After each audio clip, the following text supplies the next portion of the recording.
She's under a buyer that has contract by lot. Okay, that's fine. We don't move forward. Although, well, then we only Yeah, have, you'll be sitting in my spot. Yeah, You but won't that's, have full board, but So- you'll have- so we only have 4, but technically we're probably just determining this as a minor subdivision anyways, not providing comment, not acting tonight. yeah, okay. So it's probably not a big issue. At least tonight. Okay, we are, Okay, Pre-meeting. yep. So we are live now, so call the pre-meeting to order for the planning board, City of Plattsburgh, Monday, July 26th, 2021. We do have one item on the agenda today, along with some other items to discuss, which come from last month's meeting. So the first item is the plan board item number 2021-14. It's the VA clinic subdivision. Shalice, I don't know if you want to provide Sure. a little summary first. sure. So this is the VA clinic subdivision located on North Catherine Street. It's also bordering Elm Street and St. Charles. And then I believe it's St. Peter's. Yeah, St. Peter's at 3 on the south. They are looking to subdivide in kind of a backwards C shape, and I can share that image.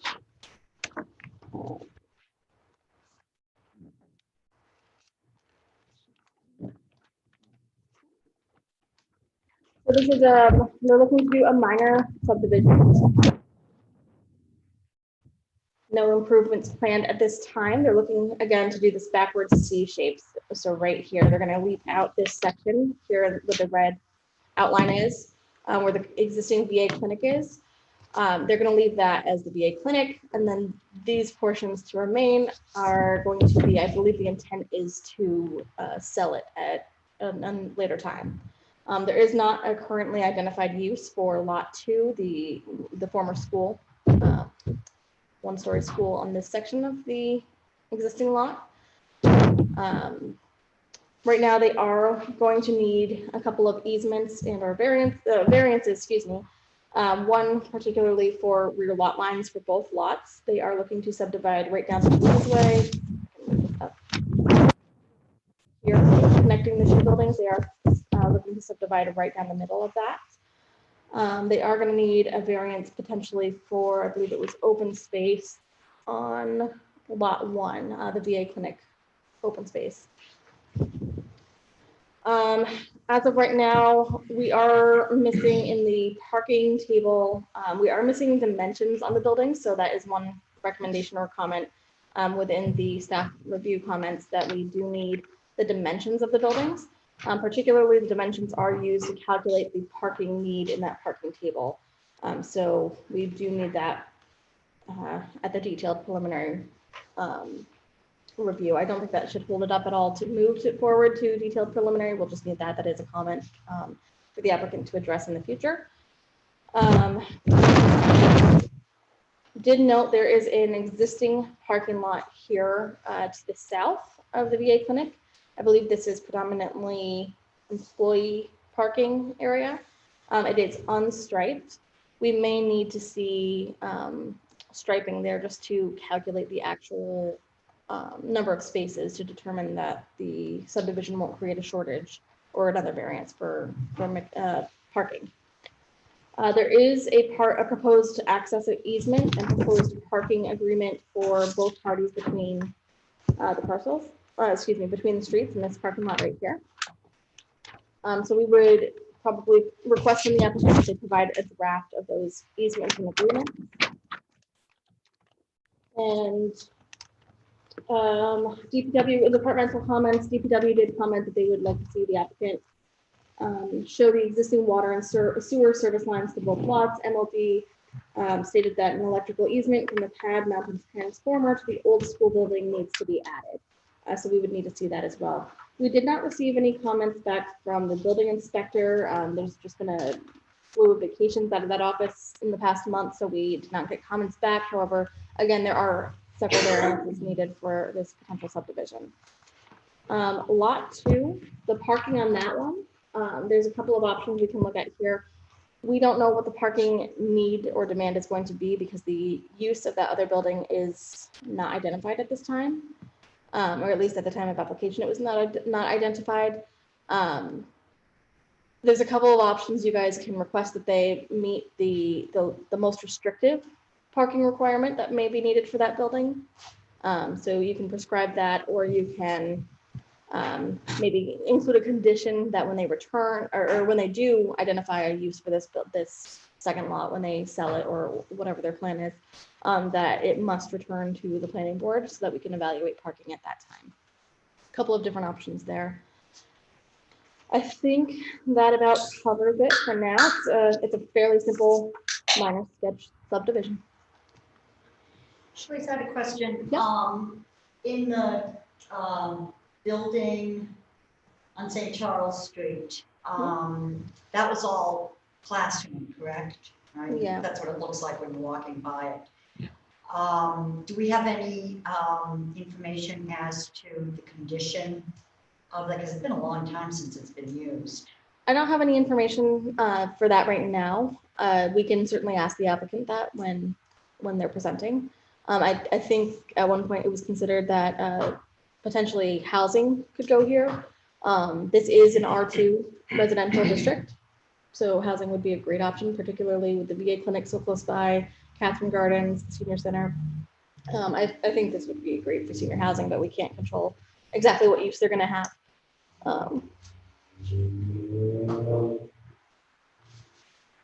Any other questions or no? So it seems to me that, the building inspector understands vacations and it's that time of the year. But a majority of these items really fall in their office Yeah, to maybe provide guidance, as far as obviously, clearly, as far as the variances go, those should be confirmed and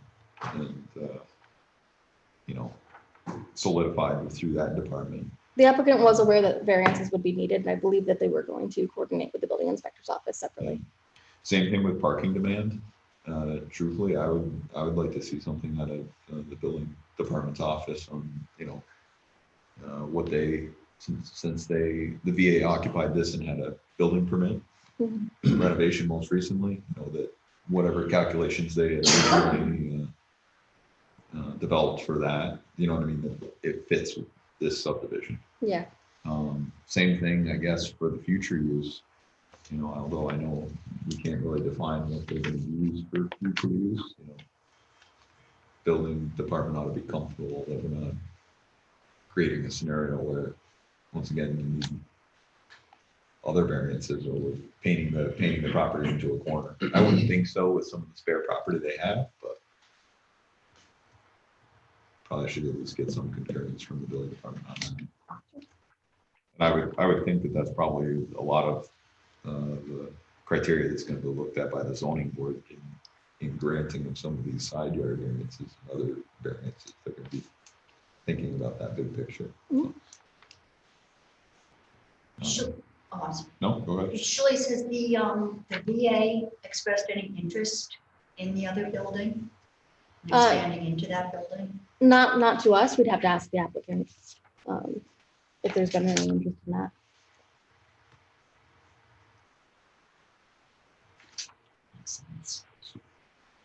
My guess would be no, since they're looking to subdivide it and I believe sell it off. Yeah. I won't be voting on this because I represent the buyer, but to the limited degree that I can, I'll answer some of the questions publicly, Oh, not from this. okay.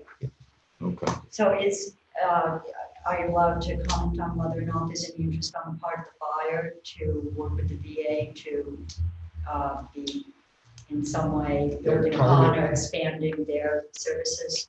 Their target resident as of now are veterans.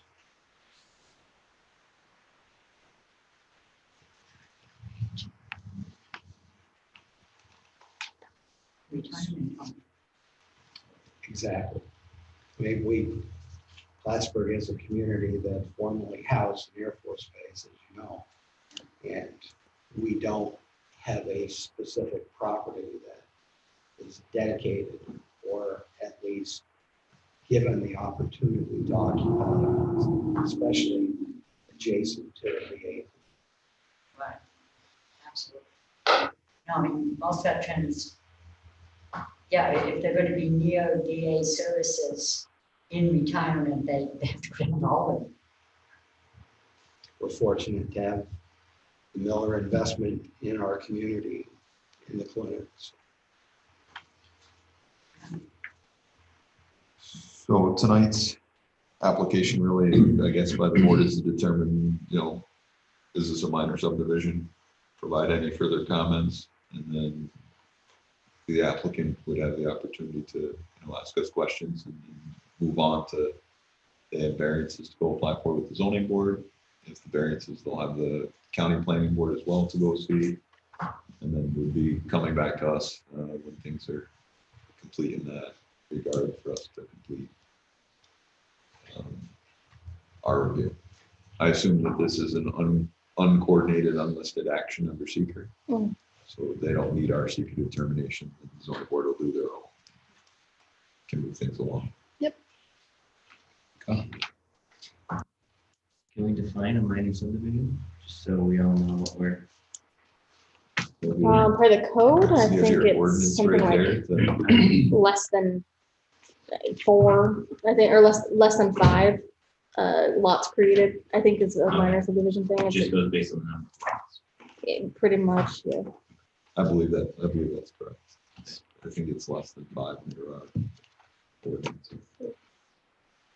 Should we first off something about green space in here? If this subdivision were to pass, is the VA going to need a variance on green space that they have remaining on their property? Right now, the proposed subdivision lines will create, lot 1 will be 36% open space, minimum required is 50%, so they would need a variance to achieve that. Who do they get that from? Is that from the zoning Zoning board? board. Okay.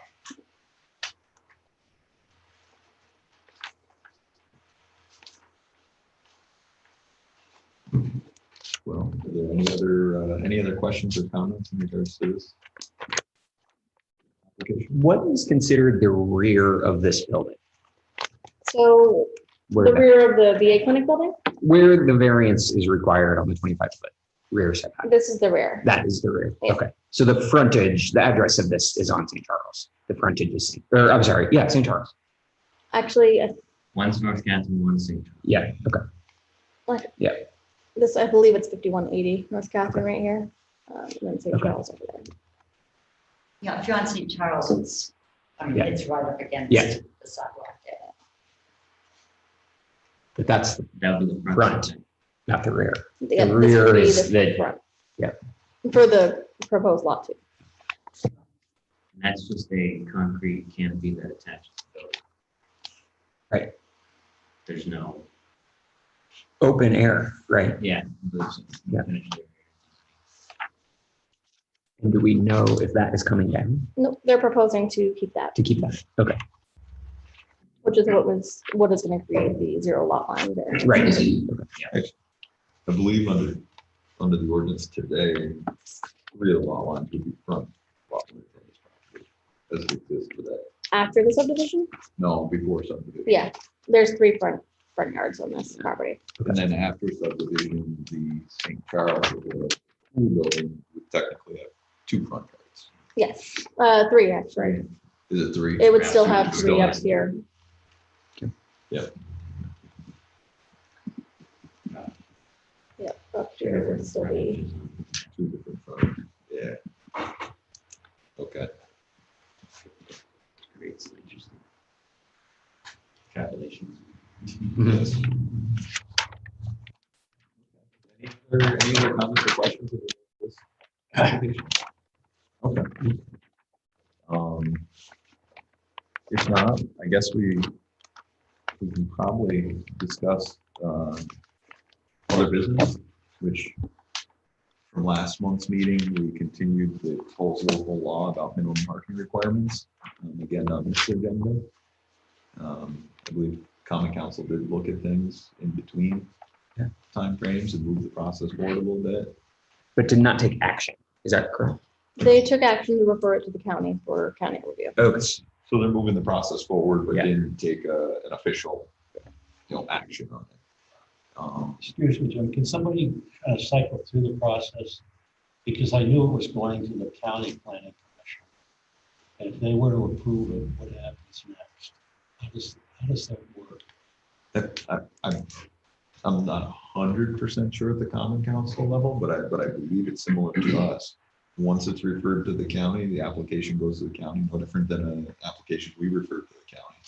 County makes their decision. If they voted negatively, believe that the Common Council could entertain the application, they need a majority plus one to pass it. Yeah. If the county said it's a local issue, then Common Council just needs a simple majority when they decide to vote on it. That sounds. I believe that's the process. And if they react positively, What's that? if the county planning board reacts positively, If they said it's okay, or if they said it's a local issue or positive, then it's still, Common Council just needs a majority vote. so it goes back to the common council. It goes back to the Common Council. Yeah. And if it's denied, it's a supermajority with the council. Correct. Okay. I believe the Common Council also probably needs to complete the seeker review. So there's two votes in there that would occur. And when adopting a new ordinance, this isn't new, this is a revision. It's a local law revising. Does it need 2 votes from the council, like 2 consecutive meetings? Or can they just do that in one? I honestly, I'm not Okay. sure. to be honest. I believe it's Just one. just one vote. I mean, it's really, I mean, at a local law level, and Rick, you could maybe expand on this, but it's no different than like the local law that established third-party review for the board. Yeah, It's the local Yes. law. that's right. And it only took one time. Yeah. This would be no different, the way it's structured. and proposed. That required majority plus 1 by the council because the county didn't support it At that time. at that time. So that took majority plus 1 from the common council Okay. and 1 vote. So this, I guess, this is again our opportunity to discuss what's being proposed and offer any further comment. The Common Council did receive, I believe, received our initial letter resolution last month asking to. Yep. So you guys had resolved last month to request that the council delay a vote on the local law until you guys have had a chance to review and discuss. And that letter was sent to the council last month. And they received it. Okay. So I don't know if anybody has looked at this Did we further. not get any supplemental information? from We have the not received council? anything from the council. No. It's still the same proposal as far as I know, to remove parking requirements from our current zoning ordinance. I don't know much more detail than that. Other than I've looked into what other areas are doing, and What have you learned? it's definitely a discussion at the national level. Yeah. We have a few municipalities in New York State that have done that. I think the biggest one is probably Buffalo, which I believe it's the city of Buffalo did that. In my reading of it, it's a mixed approach. There's a couple municipalities that have eliminated their parking requirements. There's many more that have studied it and targeted it to Based it to specific neighborhoods. specific neighborhoods, Yeah. and it definitely talks about approaching it as an affordable housing component. That's what I found also. Like significant, that seems to be a very significant target. Yeah. As part of the discussion. Yeah. What about the timing, Jim, of the actions taken by other municipalities? I mean, is it recent or are there several years that we can draw upon in terms of what their experience has been? I didn't read enough to determine on, but it does seem to be a relatively newer proposal, discussion. You know, it does seem to be newer. You know, it's not like it's 30 years old. Yeah. The article, Although discussion's probably been there in the planning community for yeah. that long, but as far as like municipalities actually adopting these, this seems to be like a newer. All the writing that I find on it from American Planning Association, from Strong Towns, is last 5 to 7 years, kind of a movement. So there's limited data in terms of what the experience of those municipalities have been. I guess I'd say there's limited longitudinal data, but the cities that have done it lots of the cities that have done it are big. And so those are big samples, but they don't have a lot of history to guide. Yeah. Do they have public transportation in most of them? Well, I don't know. I mean, you find the same examples as cities that do have public transportation. So I just Googled small towns eliminate parking requirements. Give me a second. In my quick review of it, I think there is a good cross section that do have public transportation. I do think that there is an example of communities that are more rural, you know, have less support that have done it too. So I think there's a cross section. But the one thing I do see though that it seems is many of them seem to still have targeted areas where they've, you know, focused on, not an across the board elimination. I've stated my opinion, previously, but let me reiterate those points plus a couple other points. There are aspects of our parking regulations, such as stackable parking is not allowed. You can't calculate if you have a single lane driveway and it's 110 feet deep, you're allotted one parking space. That's what's counted. So part of our parking regulations really have been restrictive when it comes to crediting a number of these small parcels. Let me reference Montcalm, Champlain, Lafayette. That was the Bailey subdivision, that the subdivision divided lots into 33 feet. So you can't legitimately put more than one parking space on those lots because the paved parking surface has to be a certain width, and with a 33-foot lot, respecting setbacks, you can't accommodate more width than that. So that's just one example of how we can look within the parking regulations to allow a little more leniency to the deficiencies that we have. The other deficiency that I'll note is our narrow streets. When the Department of Public Works is plowing, they already have problems. Whatever number of spaces we add is not going to remove the issues that they currently face. I've spoken to plow truck drivers, one who lives across the street from me. He's had to back the entire length of Grace Avenue, which is a wider street than Lafayette and Champlain, or Montcalm now is a pretty good street. But I'm also going to emphasize, I think that we are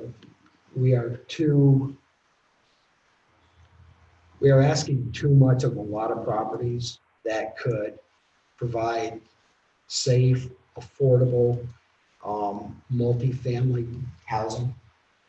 And I am not opposed to readjusting the entire off-street parking section of the zoning ordinance. Actually, I would favor that because of deficiency issues on lots that just within the structure of the lot can't accommodate any more parking than what our code allows them. That's deficient as it is. Mhm. I fear for public safety, and again, I mentioned this last week, and I'll say it again. I live on the end of Adams Street. As you approach Adams Street, they allow two-way parking. In the winter, you can't get an emergency vehicle through there. Mhm. When I say that, I'm talking ambulance services to a senior, mostly senior population. Mhm. Fire truck access is very limited without moving vehicles. Mhm. The streets that are deficient of two-sided parking, I think needs to be studied. If we don't have every street in the city that has a 66 foot wide street right of way. And then when you further encompass the entire right of way with limited parking areas, I think that becomes a problem, and that enhances the deficiencies that these streets presently have.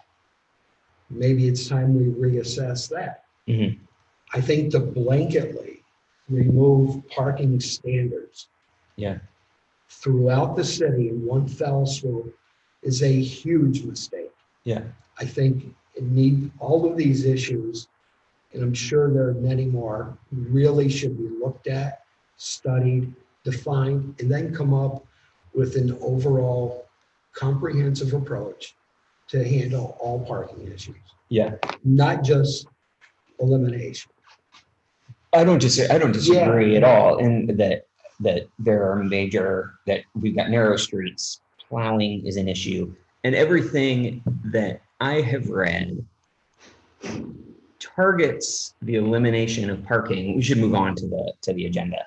But Yeah, we have a few minutes. And then we'll reopen or rediscuss. targets the reduction or elimination of parking requirements at affordable housing, at commercial properties that don't need the parking that the ordinance requires, places where shared parking is more possible. I don't know that I'm gonna have to do more digging about if anybody has done it in R1 neighborhoods.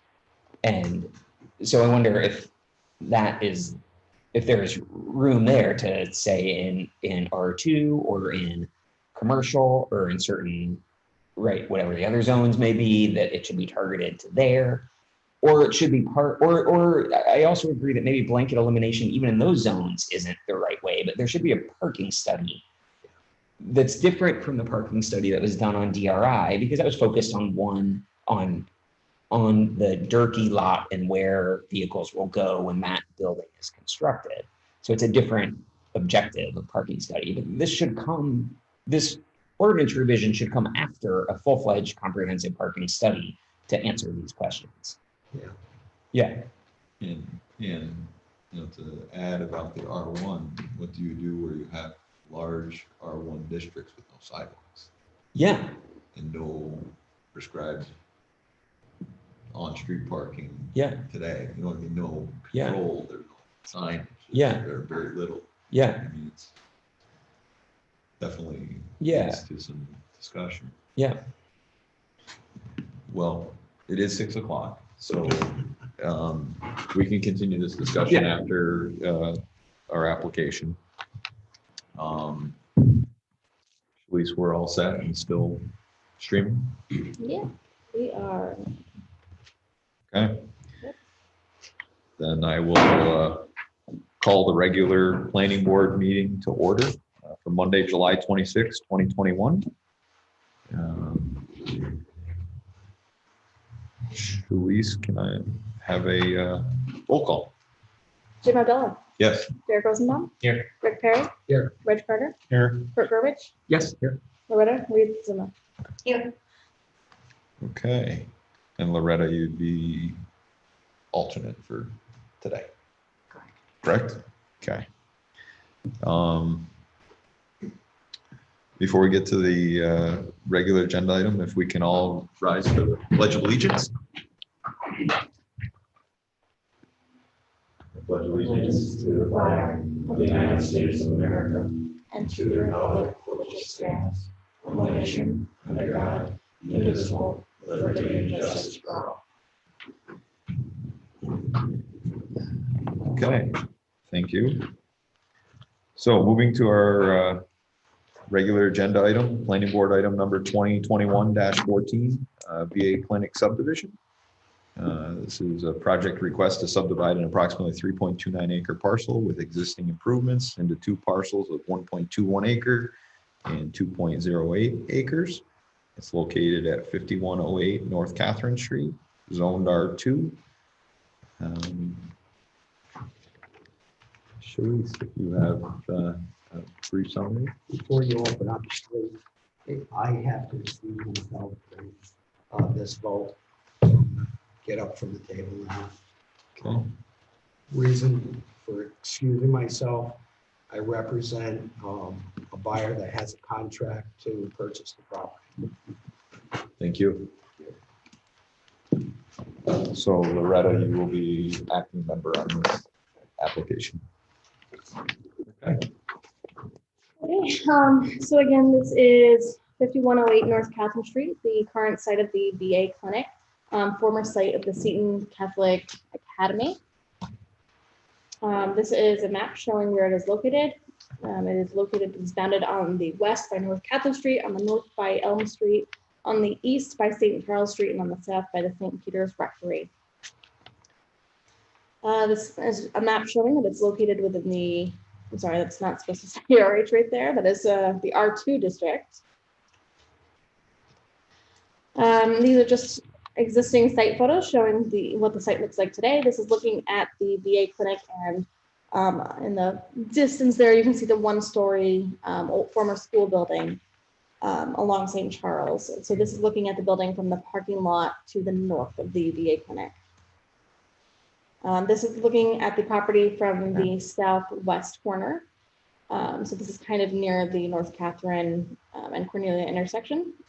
So showing that you can almost see right here, that's a parking lot, the unstriped parking lot on the south of the property.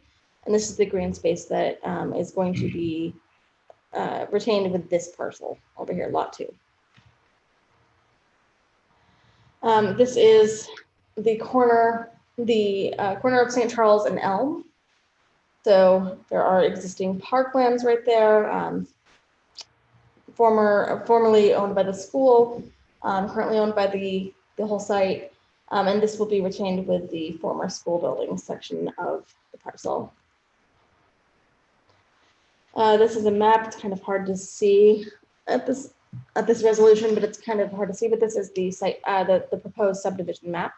There is a red dotted line here showing the section that will become lot 1, and this area will be remaining as lot 2.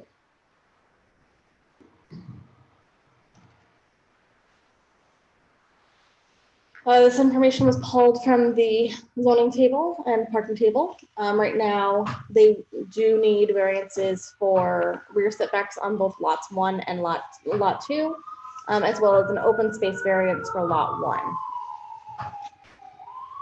1. The parking space table, it's currently incomplete. We do need a calculation of the dimensions for the building on lot 1 in order to calculate the parking demand. So we do need that information to complete that. And the comments from other departments, we do need them to show the water and sewer lines on the detailed plan next month. And MLD is looking to see an electrical easement from the pad mounted transformer to the old school building added as well. I believe that sums up other departmental comments. There are a few there are a few parking agreements and easements, an access easement for the breezeway connecting the two buildings. Right here, that black section right there. There is an access easement for that, so we would like to see those draft easements and agreements filed with the Community Development Office as they move to the preliminary review. And as for now, I think I'll hand it over to you, or do you want to hand it over to the applicant? Actually, we'll hand it over to the applicant. Yeah. Welcome. I guess this works. Hi, good evening. My name is Ed Davis. I'm an engineer that works for Miller Brothers Construction and also for JLM Real Estate, who is the owner of the property and who is subdividing the property. I run the engineering department there, so I'm well versed with this plan. Shalish did a great job explaining it. A whole lot for me to say, but we've owned this property for a number of years, and we finished the VA clinic, I think was it early 2019 sometime, I think. And of course, we have the remaining property that's sitting there unused. I was on site back then. I walked that school building. Inside the building was still in decent shape structurally, and hadn't been used in a while. So, roofs weren't leaking, things like that. It's in decent shape. So Jim Miller, the owner, manager of JLM Real Estate, would like to subdivide off the remainder of the property because it's just sitting there. It's not serving anybody any good, vacant. And we evidently have a buyer of the property with an agreement in place to purchase it.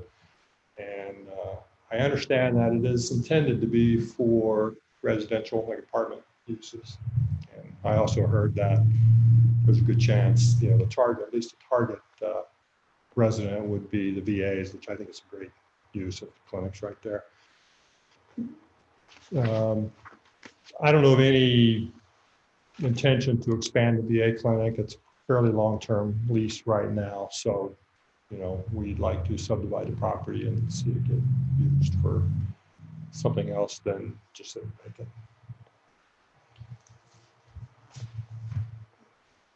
The structure between the two buildings, we don't want to take it off. It serves a purpose just for some shade, sitting around in there, but there's also some structural issues between the buildings that could be removed, but it's going to create some structural problems with the two buildings. So that adds bracing between the two buildings for structural purposes.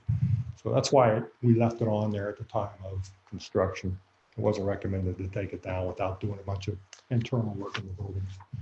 So we'd like to leave that in place. Thus, we have a need for the variance for the rear setbacks on both lots.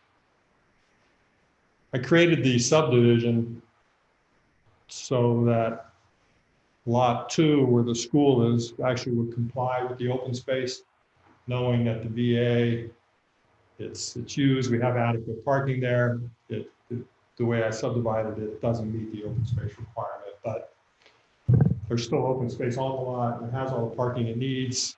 So it made sense to me to try to let the open space comply on lot 2 and ask for relief on the school from the VA clinic lot. The items in the city's review, they're all minor plan items in my eyes.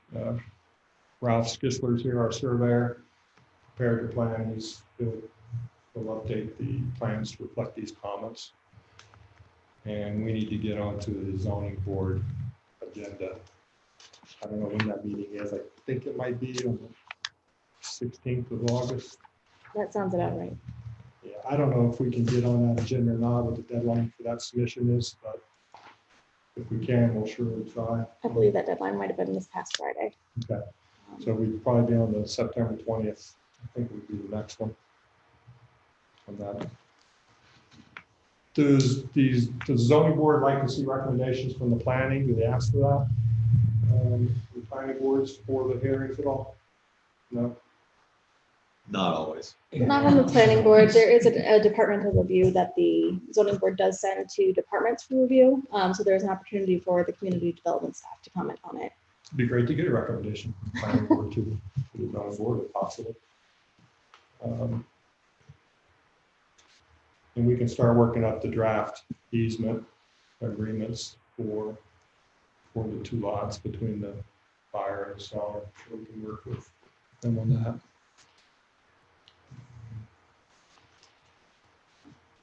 In your calculations for compliance, did you work through these with the building department, or did you just calculate these and then submit them through to? Yeah, I did it based upon the ordinance. The zoning board did a calculation themselves. So I know parking works for the VA clinic. We'll provide that building size. The other one, I don't know exactly how many apartment units could be in there, so I'm sure the zone parking is related to the number of apartment units. And I don't know if there's gonna be 10 apartments or 15 apartments. I know it's not gonna be 50, it's not big enough. So the number of spaces that we need for lot 2 in the apartments, I don't know exactly what that is, but there's quite a few spaces available right now. Do you know how many classrooms are in the building? I mean, what? Classrooms? In the, I don't know how many units, so I wouldn't know how many bathrooms. Classrooms. Oh, classrooms. Yes. I don't remember how many classrooms. Do you care? The bathrooms, like. Well, I mean, it was K through 8, so there's probably 8 to 10, 18. 18. Yeah. Oh, And I don't know if it's set up to have an apartment per classroom. Yeah, the architects, when they get into the self-feel goes through, then they'll get into designing the building, to make it work. I have a question about the way you drew up this plan and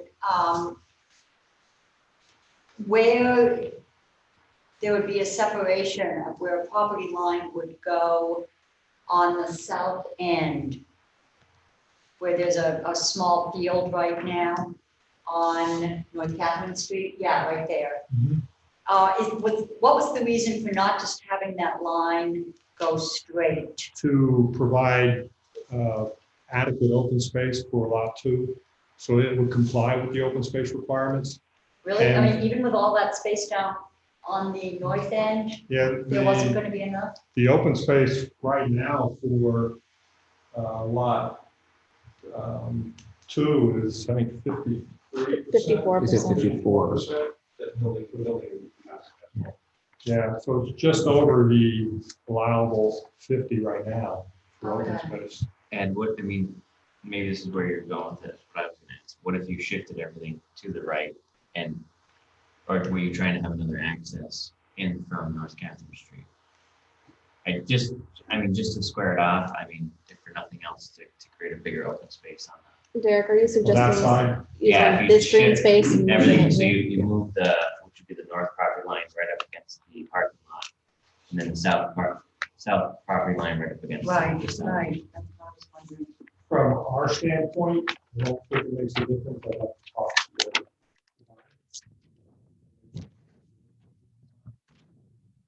Yeah, I don't know if there's any.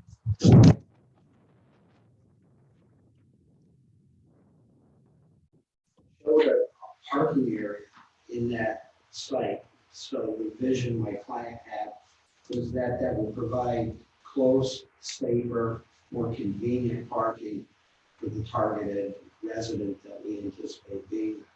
So the original site plan worked really well. It's not there, so it'll be a development on lot 2 in the second phase. Rick's correct. I did have a parking lot shown there conceptually. Just thinking ahead, I forgot about that. And that'll eat up that extra 4%. But that, in that square on the south side. But that seems like I mean, I guess you've done the calculations, but it seems like more than 4%. The whole space is more than 4%. But the parking lot would just be Area to accommodate would be small. the few units that would be at that. Right, better Right. access to those units. Yes. That's part of it. Use the entrance on that. Yeah, and then there'd be, South end. there'd be, what I guess is the back of the VA clinic. That's where their parking would be. You're talking about parking though for the former school building. Yeah. Not the VA clinic. Correct. That's what that, okay. So Yes. Yeah, so you'd have two parking lots for residents, one there and then the other one there, is what you're envisioning? Yes. Okay. Is there any potential or room for, I mean, you can't put a second building on the north side, but, or any addition onto the building from, or has that been, In addition to the school building. yeah,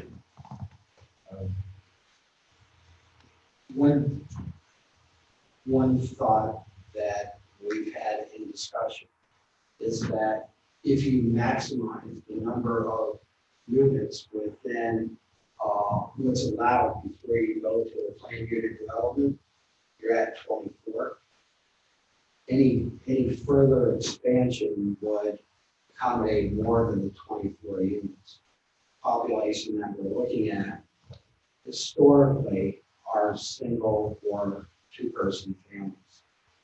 So they wouldn't have a need for a 3-bedroom apartment.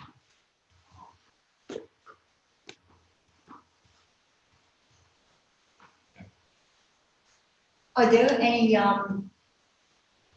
this doesn't pertain to us and what was, what we're looking at here, but are there any similar models out there of VA clinics in areas like ours, which have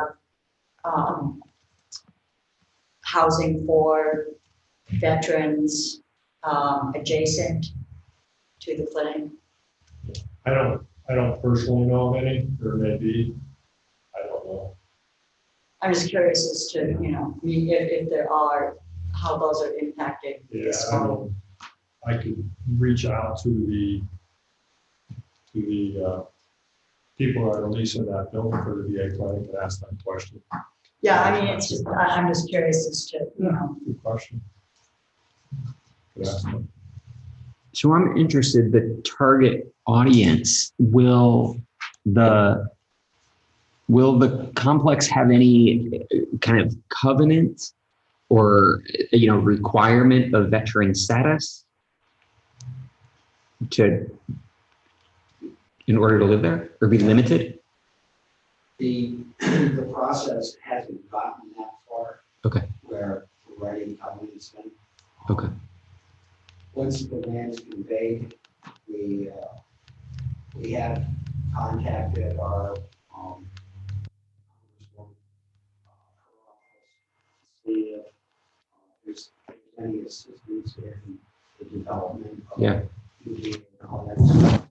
Fortunately, they have limited windows because that process starts with a congresswoman and then goes to a senator in the budget process. Okay. So it's going to take time. Early stage. It's all Early stage. is your potential application in the future, your client's potential application for development contingent on this subdivision? First, if I'm understanding your question correct, they won't have anything to sell my client if the subdivision doesn't happen.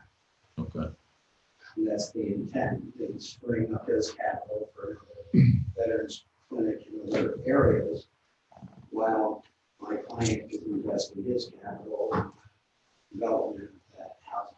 okay. I guess my question comes down to sometimes you see these applications come together jointly. In the subdivision in the application. This is the first time that I've met with them, first discussion, that we met the Millers, or had that discussion with them, so the client and client haven't even been together.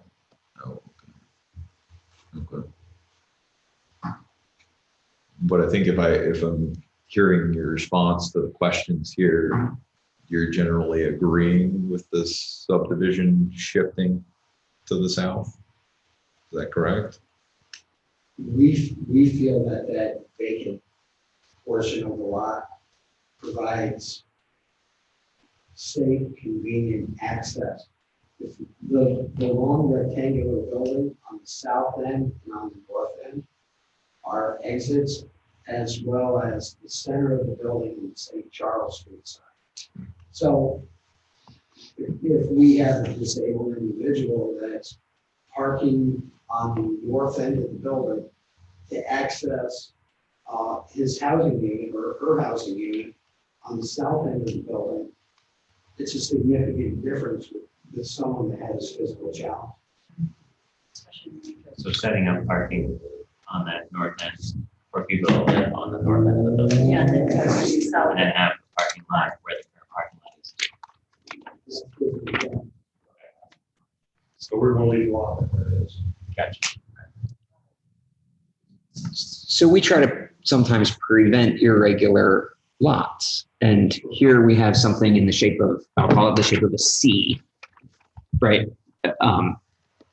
But in this case, I would prefer to see the majority of the lot and what's in open space go with the residential complex, where people are going to use that open space to sit outside and walk. And right then with the other adjacent use, which is a clinic, which is a high value use, but the open space is of more value to the residential complex than the clinic, I think. So you're suggesting reducing the open space less than 36% on this one and increasing it above 54 on the other one? Well, I just want to confirm that. I mean, I would be satisfied with that also, but I don't see, while this is an irregular lot, I think there's a justification for an irregular lot in this case. So it's okay with me that I would prefer to see that open space stick with the residential complex than the clinic. Oh, yeah. Right. The people at the clinic for their appointment. Yeah, exactly. Exactly. And, the people, Yeah. have space Yeah. adjacent to where they're living, Yeah. Another question, maybe it's too far ahead, but were you, I guess, Ed or your client, were you looking at a curb cut, or is there already a curb cut off of North Catherine into the proposed parking lot? I think there would have to be a curb cut there if. There's not one currently? And are you within a certain, do you have to be beyond a certain number of feet from the intersection of North Catherine? And I mean, is that going to be a potential issue with DOC or? We've got the whole building down here. Yeah, I don't know how many feet that is. There's a certain number of feet. Right. There's already a curb cut going into former Jews Valley Right. apartments. This would be much beyond. But that might be grandfathered. Wonder. Yeah, That's no, what, it's significant. I guess I'm just thinking if it seems like a good reason to have that park, but if the subdivision stays the way it is, and then it ends up you can't get the parking lot there because of the curb cut. Well, North Catherine is one way heading south, so traffic's only going to be coming from the north, coming down. You're not going to have any traffic coming from Cornelia. I don't know what is it DOT that regulates the Yeah, if you're going from Elm Street, Is that just from on Elm Street state up to, roads? We can help it. Can I also comment on Kurt's observation, because it's absolutely correct. Property lines are to achieve a perpendicular angle with streets. So the two property lines on North Catherine that were created, and that's what gives you the symmetry of rectangular parcels because of that perpendicular space. Mhm. And this is just connecting the two perpendicular lot lines.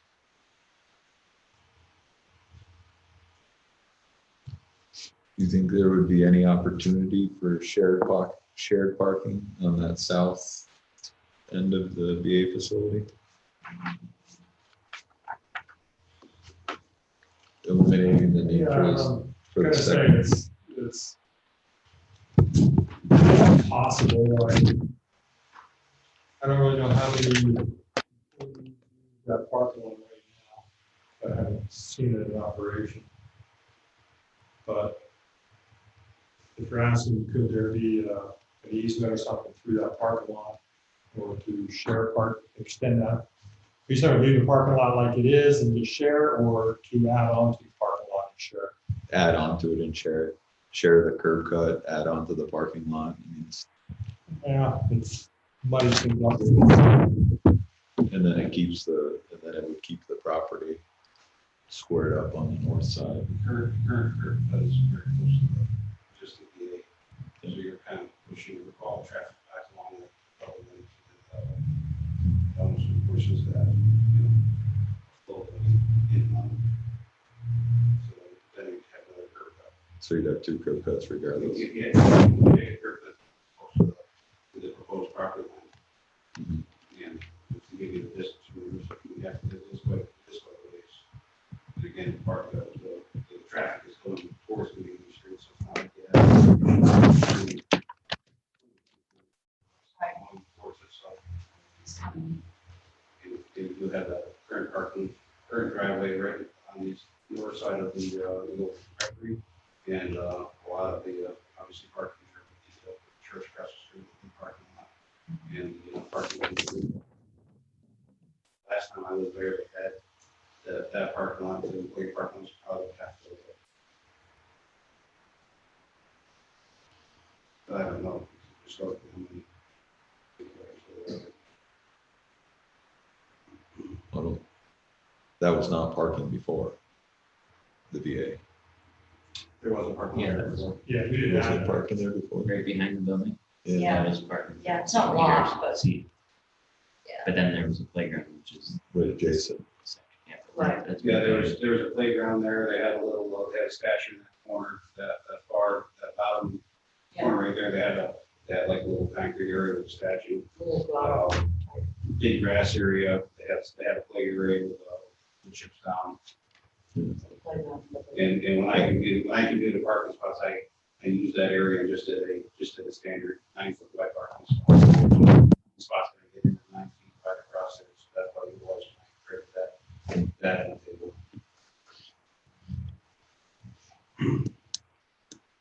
Is it possible, while we're on this topic, for that south side parking lot to bring, instead of bringing people in off North Catherine, to bring them in off St. Charles between the back of the school and the rectory?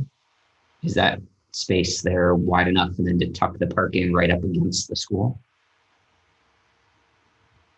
That would create a traffic lane where that main entrance to the south side of the building.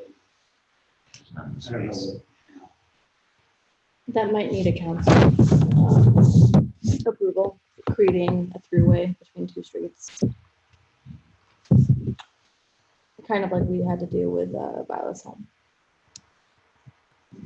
Oh, I'm not suggesting that it would connect, Oh, okay. that it would just enter off St. Charles to the parking lot, rather than enter off of North Catherine. Isn't that how many feet between So the close off the curb cut building here. and lot line? Well, that curb cut goes with the clinic. Oh, you're talking about the new parking lot. Yeah, the new Okay. parking lot, rather than enter it off South Catherine, enter it off St. Charles, and then maybe you disturb a little bit less space of what is green space right now. Yeah, it seems to me like we're probably going to be disturbing more space because you have a longer entrance driveway to get to the parking places that way. Or putting the car- What is that space now? Right now, there's a walkway, I see a right walkway, there, and it's 34.6 feet right there. So I don't know. I mean, that's enough to accommodate 2 lanes of traffic cars passing. Yeah, with radius and stuff. we just did a quick approximation. The distance from the corner to where this where the property line would be is about 250 feet, where the northernmost curb cut would be about 240. Near the river line. Yeah. Okay. And there is in between, there is an offset on there between the building and the property, line, 34 feet of ditch. But again, that's where there's an existing sidewalk and entrance with there, so that'll be.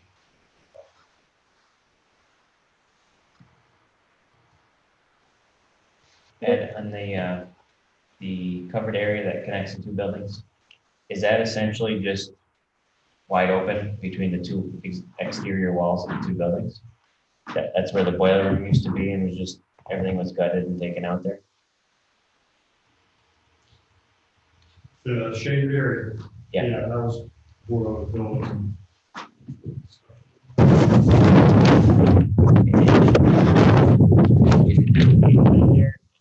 Can you drive through it, or how big is it? There's a concrete walkway, some gravel.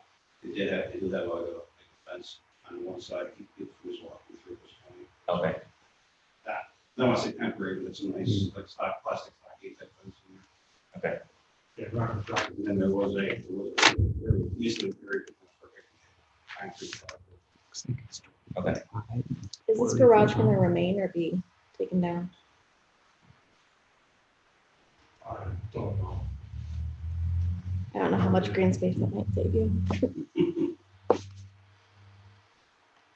Your existing parking lot to the north, that's planned on being a shared parking lot with whatever occurs. Not so much a shared parking lot, but a shared throughway. It's just Yeah. an easement. An easement for Easement to drive traffic across. to leave. Just for traffic flow between Catherine and St. Charles. Is that still one way through there? I know the school used to control it as like. St. Charles? St. Charles is two-way, but you mean the actual parking lot. The actual parking. They flow, this traffic flow, their signs. They used to try to, I I don't know. don't know. that- They never did, traffic went back and forth all the time, So the especially when kids were getting picked up. bottom half of the parking lot would stay with the VA and just used by the VA clinic. The top half of the parking lot just used for parking by the whoever the buyer is, but just to get across from both streets. Yes. Either way. That's the intention. Okay. There's a couple of shared spots. These are double shared spots. Oh, because of the lot line. Yeah, unless we strike one. but It's technically, because of her lot line, that's technically a shared spot, unless we strike them off. you know. Okay. But I guess that would get worked out when they go through the site plan process. For lot two, but we wanted to make sure there was a throughway, shared throughway, which made sense. And sorry, you said that these ones are going to be for the VA clinic, right? These striped ones over here. I think calculations, those weren't included in the data. I honestly don't remember. Yeah. I don't think so. so. I think I counted just what was on the actual parcel. Right, the one on the east side of that red line would be for lot two, not part of the clinic. It's just driving away from now. Do you know about how many parking spaces could fit in this lot? It's like.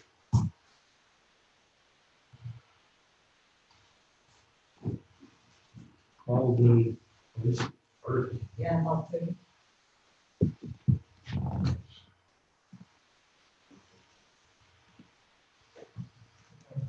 Somewhere around that, I think.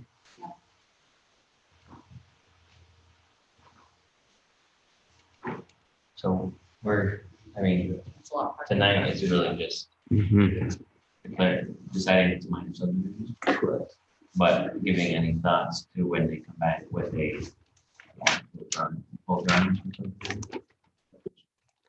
think the board's given a number of questions here that probably elaborates on some of the different thoughts. Yeah, I wish we had more information on lot two, exactly what's gonna happen there, but yeah, that's a little bit down the road. We're trying to create a subdivision that works, and the buyer's happy with it, we're happy with it. And recognizing that you have the zoning issues. I would be interested to hear a little more from the buyer's aspect on the future of the It's property. only a contract that It's very tough to make a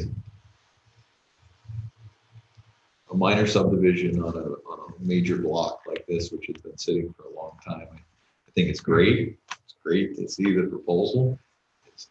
It's tough to evaluate that you're not making a decision, painting it into a corner one way or the other at the planning level with something Yeah. like this. I mean, there's enough in the city that has been done like that where, you know, subdivide or you create a lot and all of a sudden after the fact, you're thinking, why was that done that way? Why wasn't this thought about through? Especially when you're granting subdivisions with variances. You know? Yeah, and variances are minor in my eyes. I feel like we have given quite a thought.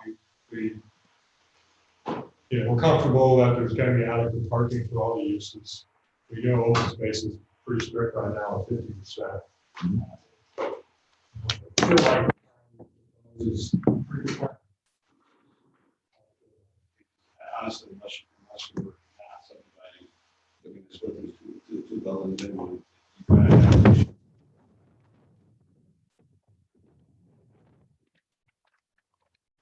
Have them both, you can have them both in, you can't hold things in place. Very remote or very small.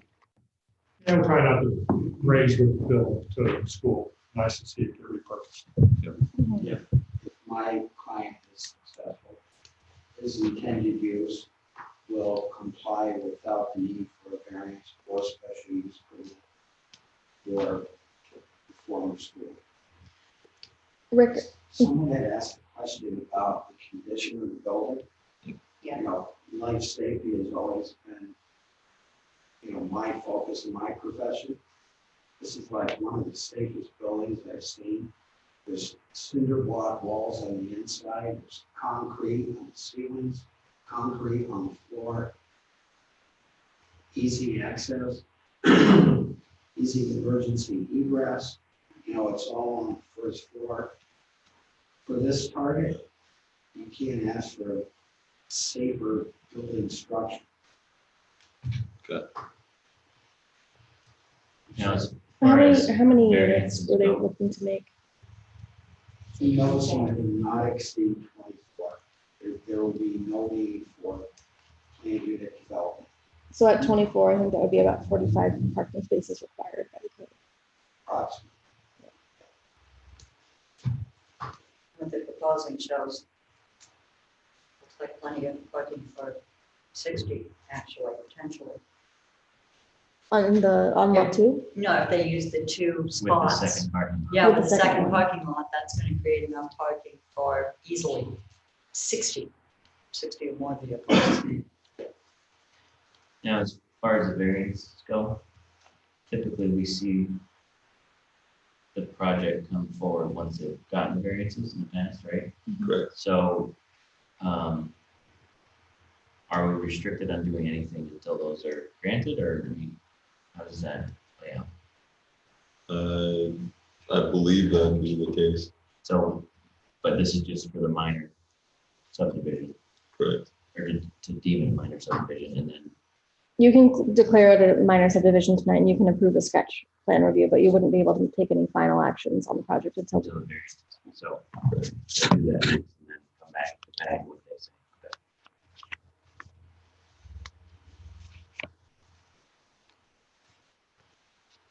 Okay. Any other? One other thing, Ed drove up from Pennsylvania.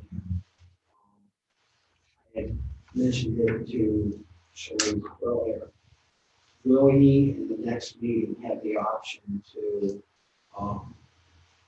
do a Zoom?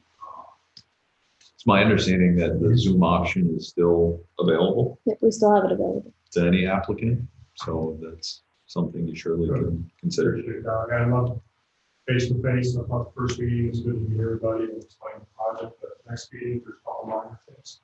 You really have to drive up and see it. Sure. Just, I have Ralph's email, just at some point get me your email address and I can send you the Zoom invite next month.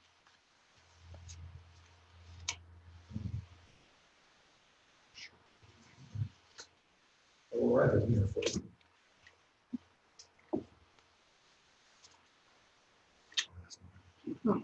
Thank you.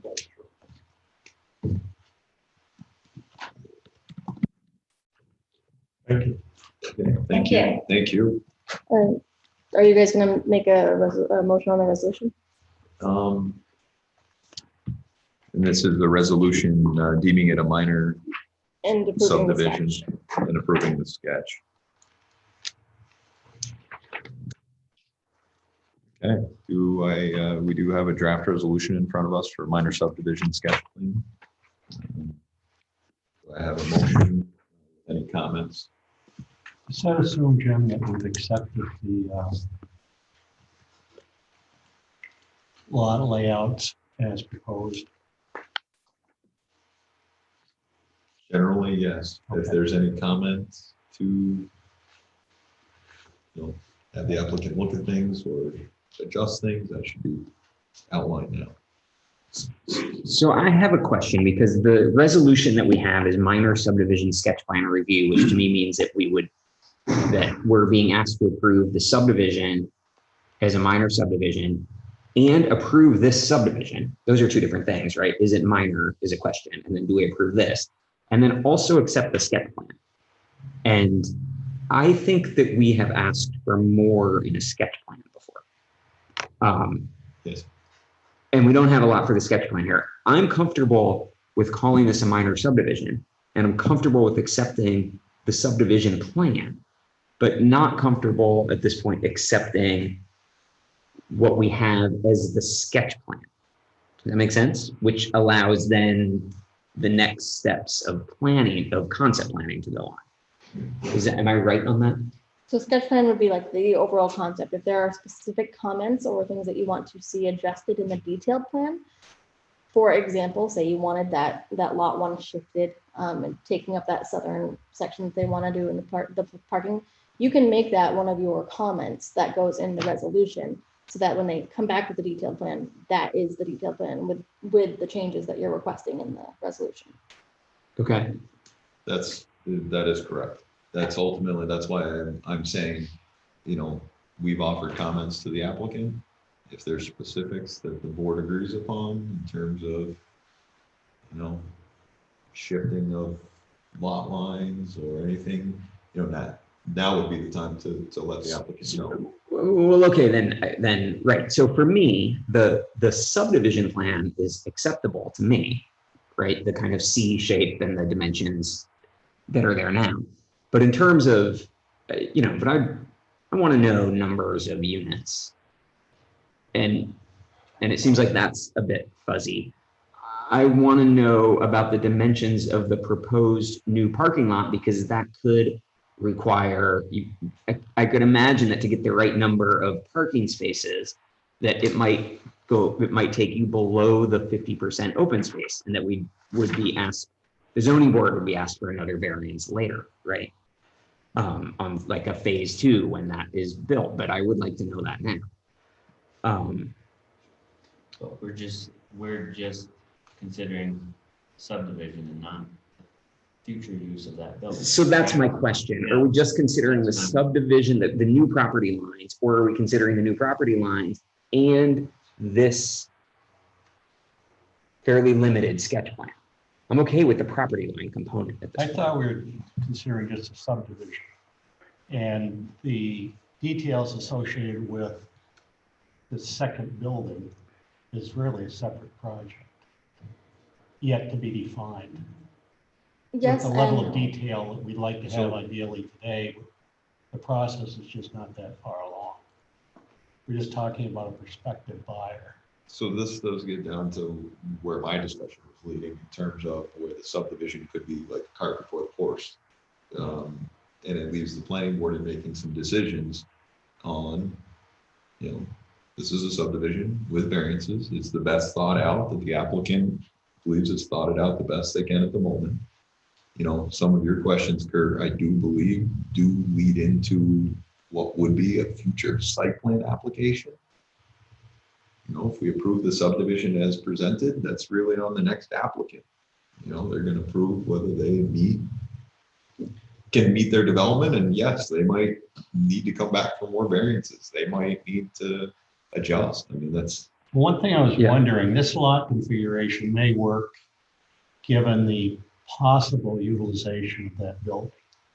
But if for some reason it doesn't happen, would this lot configuration potentially restrict somebody down the road, then we'd have to revisit the subdivision.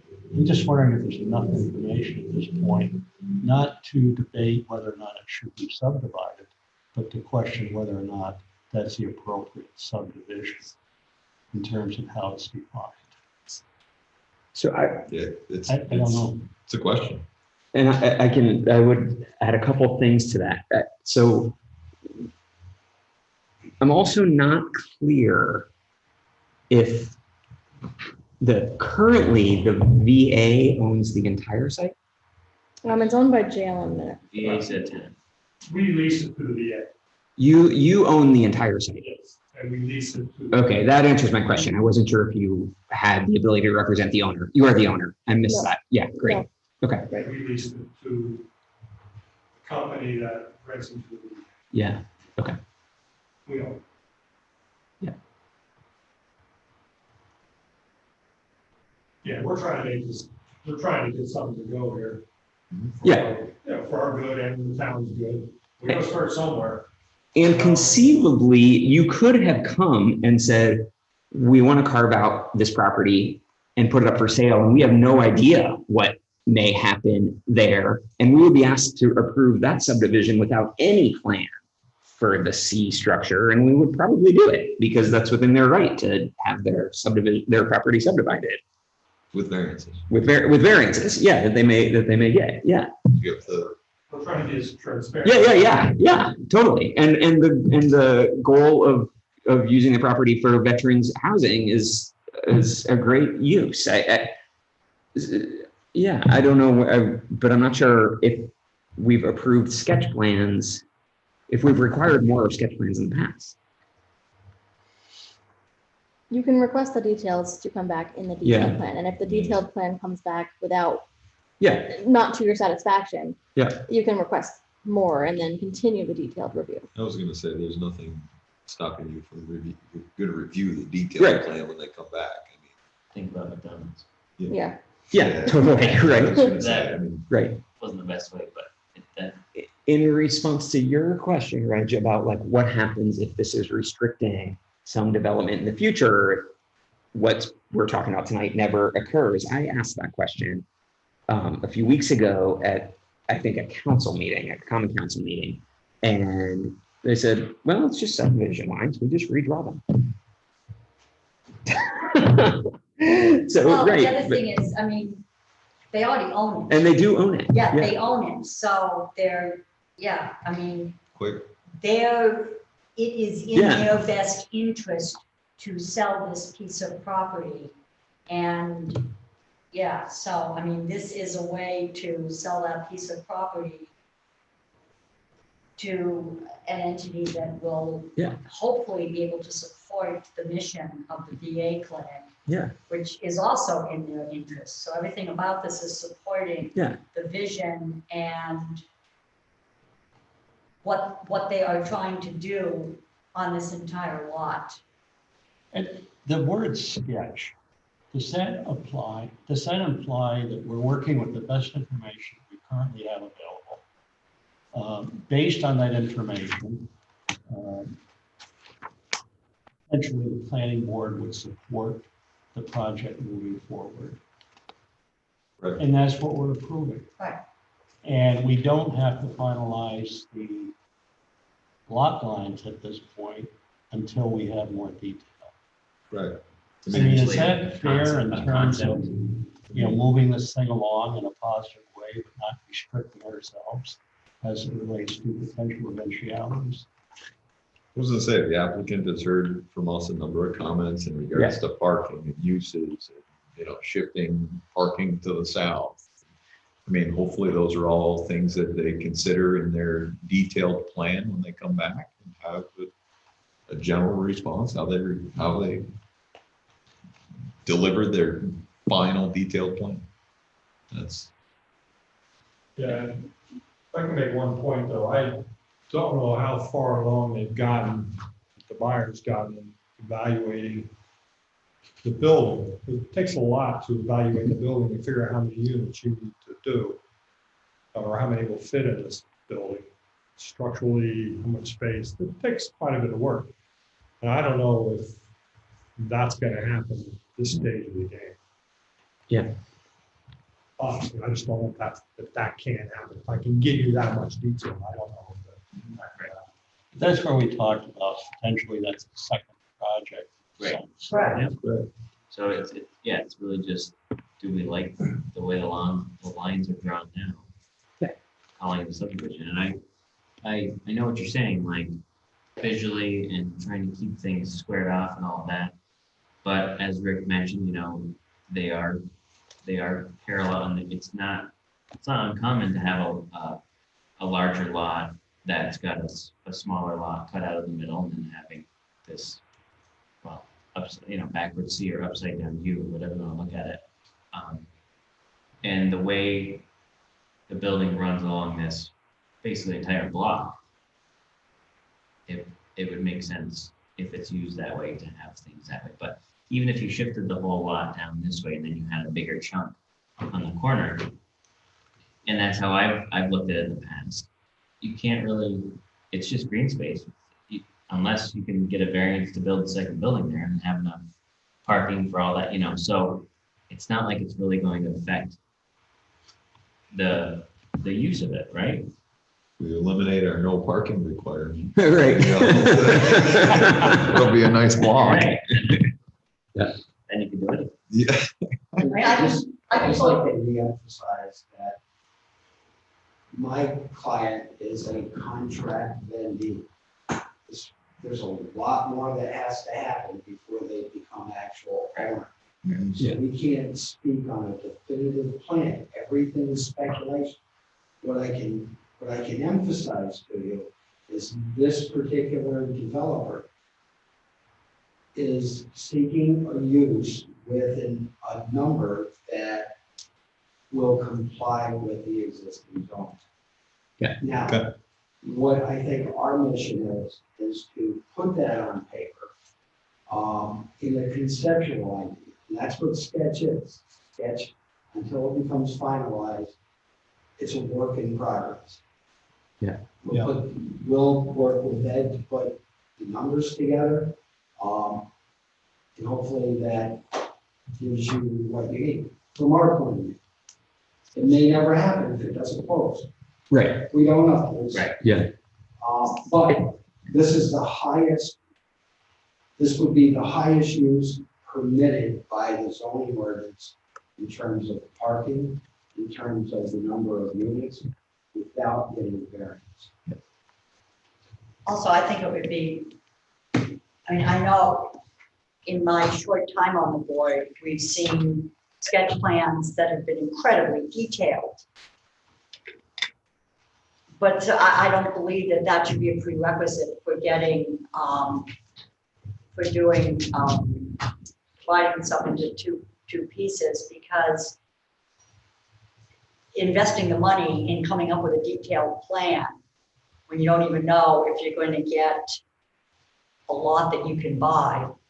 They need to know that they can buy a lot, and then they can invest the money and time and energy into figuring out exactly how they can make their vision. Sketch plan we've looked at, were not proposed potential lot that is to be subdivided. It was the applicant that owned that piece of property that wanted to, or that. Yeah. So it was a single piece of property. So just to be clear here, the plan that you have in front of you for subdivision. Yeah. This is a detailed subdivision plan. Yeah. It's certified by a licensed surveyor. It's complete other than our Yeah. process. Yeah. When you're referring to, at least what I'm hearing, when you're referring to sketch plan, you're starting to dive into site plan. Yeah. Which is different. And I mean, so And what is confusing is that I'm gonna make a little joke here, Rick, right? But is that we're lucky that Rick is here and had to recuse himself and to provide this information, but he, in most cases, Wouldn't have. he actually would not be, right? That the person representing the buyer may not be there. We would only be hearing from the owner and the potential seller saying, this is kind of what we'd like to do. We have no idea what the potential buyer might do at this site. We're Right. both lucky that we have Rick here, but it also is adding a little confusion, I think, to what decision we're making. But we're making a decision about the subdivision. Well, Once again, That's why I emphasize we are not the buyer, so we can't present to you a plan that's going to architecturally cost my client $40,000-$50,000 to assemble the data to correct. get to the point where, you know, he's making a Buy first. financial decision. Yeah. Right now, in all transparency, we wanted you to have Yeah. the art contract entities, and that's the best information that we have. And this subdivision plan has the characteristics that we asked the Cumberland Avenue subdivision plan a few weeks ago to come back with, right? I think it was Cumberland Ave, maybe not. There was one right on the lake. There was a subdivision that was making Oh, yeah. two triangular lots, right? It didn't have a stamp, right? And we said, come back, and this plan has all of those. Yeah, that's true. so, You guys approved sketch for that one. We. And we have sketch. so, once again, this, you know, is looking for at least a conceptual approval to move to the next step. They have a number of items they need to make it through before they come back here with detailed plan. So we do have a draft resolution in front of us and our comments, which we've talked about, to move things along on their end. And we would be giving conditional approval because the zoning board still has to give the variances. We're just, we're deeming it a minor subdivision. We're saying that Right. this, you know, what they've presented looks, Yeah. generally reasonable. Yeah. But they need to move into detail. So it's just minor subdivision approval. It's just deeming it a minor subdivision It's not a sketch. And approving sketch. and We're just classifying them. Is that correct? that is generally what we're doing here, right? Is, The final document is where we define. I don't even believe we have a sketch plan per se approval in our subdivision ordinance. We do. We do have a sketch plan approval, We or is do. it a minor subdivision? It's sketch. Section 300-5 of the subdivision code, sketch plan. And it's defined as a sketch plan? Yes, it's defined as a sketch. Okay. Well, then that's what we're approving, sketch plan as a minor subdivision. Any owner of land shall, prior to subdividing or re-subdividing land, submit to the Secretary of the Planning Board at least 10 days prior, blah, blah, blah, blah, a sketch plan of the proposed subdivision. So just for my clarification, does this mean that we are approving the classification of this action as a minor subdivision? Yes. It does not mean that we're accepting the definition of what those lots look like until the plan has progressed forward and we have a more final understanding as defined by the comments here tonight and the planning board statement. Is that fair? I agree with that. That helps me. Okay. So I'll make a motion to approve resolution number 2021-14 to deem this a minor subdivision and approve sketch plan. Second motion. Okay. A motion and a second. Any further comment? If not, roll call. Kurt Rowdick, Yes. Loretta Reedsma, Yes. Reg Carter, Yes. Derek Rosenbaum, Yes. Rick Perry. I'm sorry, Jim Mintzler. Yes. Thank you. Thank you. Thank you. You going back to Thank you. Pennsylvania tonight? No. Well, I mean, I'm going down Bethlehem next weekend. I need to drive with my friend. It's 5 hours when she drives. Not a problem. You're flying down to that. No, Yeah. driving. Yeah, or take more than 5 hours to just fly. Are you kidding? No, if you're driving in 5 hours, you're flying down. Yeah, when she drives. You're with me now. Yeah, I got you. So we do have one other item on the agenda. It's the other business that we started talking about in regards to the proposed local law P4 2021. So I guess we can, Rick will be rejoining us. We can continue that discussion. Once again, the local law relating to minimum parking requirements. I guess the bottom line of my points are, I don't think it's appropriate to act on a blanket law that eliminates parking, on-site parking. I think what's appropriate is that it be studied in more depth in every district with consideration of public safety, of snow removal, and of any deficiencies. And let's take a more comprehensive view of the parking standards and what that means and all the detail and exemption that goes into it. And let's see if we can make it a more residential friendly or off-street parking ordinance. Does that make sense? So Rick, if I understand you correctly, you generally think that relooking at parking and parking minimums has merit. It does have merit both ways. So both sides of the argument Correct. Need to be heard. And I, for one, think after, I've been in this for 30 some odd years now.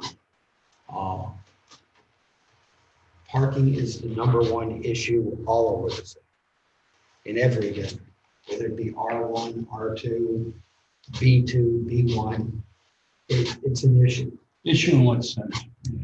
It's an issue from public safety points of view. Remembering the role that I played was as an enforcement type agent, and I hate to use that word because I much prefer try to create resolution than enforce anything. But individuals have personal need and family structural need that are associated with parking. The city has an obligation to maintain roadways. If you eliminate the need for on-site parking, let's speak theoretically, people can eliminate the parking that they have on site right now.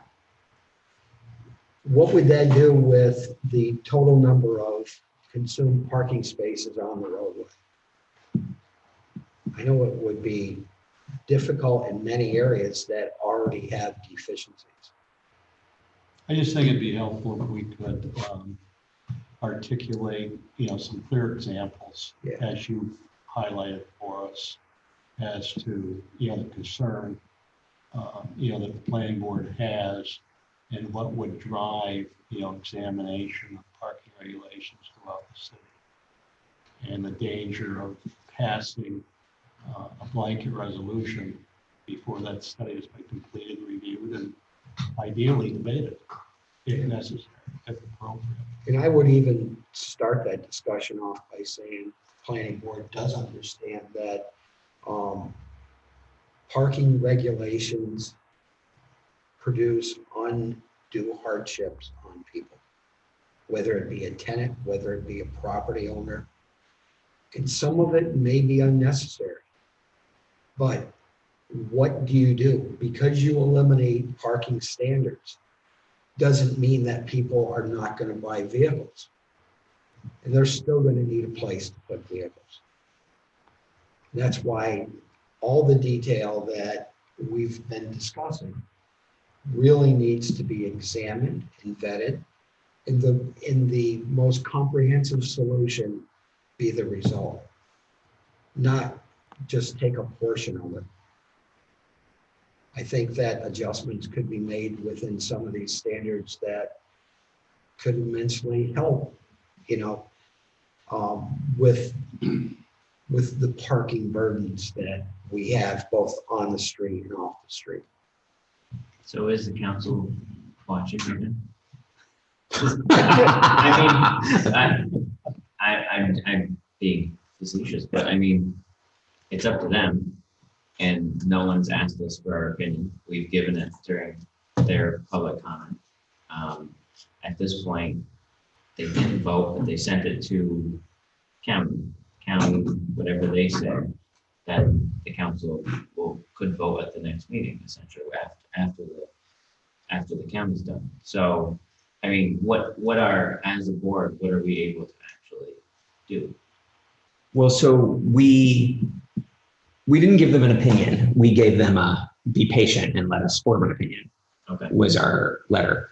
The comments they get from the county planning board should be pretty detailed and right? They have 2 planners on staff and are required to give a hard look at this. So they should give some detailed comments. But I would say, I like where Rick is going, that we could we could pass a resolution that says we share the goals of affordable housing and relieving the burden on property owners and tenants, and so on and so forth, whatever other language you As use. appropriate. As appropriate. We think that a blanket elimination of parking standards across all zones will create unintended consequences. And we propose a comprehensive planning study and then a more strategic approach that might mean reducing standards in some zones, eliminating standards in some zones.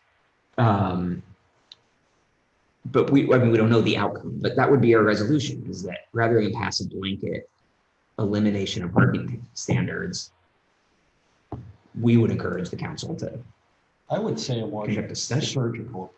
A surgical approach, that's the word, yes, that's a great word. The other thing I'm wondering about, could, as part of that resolution, could we suggest to the council that the resolution be tabled until that study is complete and reviewed?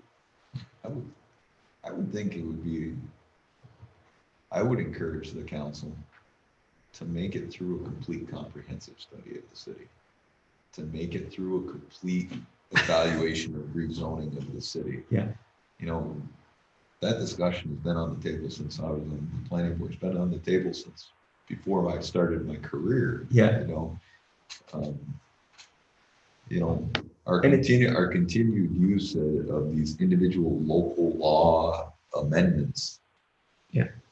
Has to eventually get to the point of a complete plan instead of these piecemeal amendments. Could I ask a question? What are the requirements that are viewed as, because I honestly don't study parking. I did for the downtown project, but in terms of for residential areas, what are the undue burdens that are being placed on people? Like, what are some examples? I think the best example I can give you is multifamily housing, like in French Quarter. And what's the burden there? The burden on the resident is not having adequate parking. The burden on the property owner in many cases in multifamily in that district is that they can't achieve the required parking. So we have this section in the ordinance that gives what we like to call the grandfather clause. It's pre-existing non-conforming status to properties. So if you don't have enough parking available on your property for all of the people living on your property, if you subdivided your house into 5 apartments, and you have one driveway. The expectation is that people are gonna park on the street. If it's newly created, the expectation, either you get a variance or you comply with the parking standards in the ordinance. And so so what, you can't subdivide your house because you're not gonna be able to comply At today's standards. with today's standards. And so the goal is to eliminate the parking requirements so that people can subdivide their houses and not worry about where the residents are gonna park. Yeah, Is that the primary driver here for doing this? I honestly. I can't honestly answer don't know that. what's driving this. Yeah, one thing I can say is the biggest offense as it pertains to parking in all areas of the city is that people tend to park on unpaved surface, front lawns, on the grass area. Are they intended or unintended places to park? It's not allowed in the zoning ordinance. You have to provide parking on an impervious surface.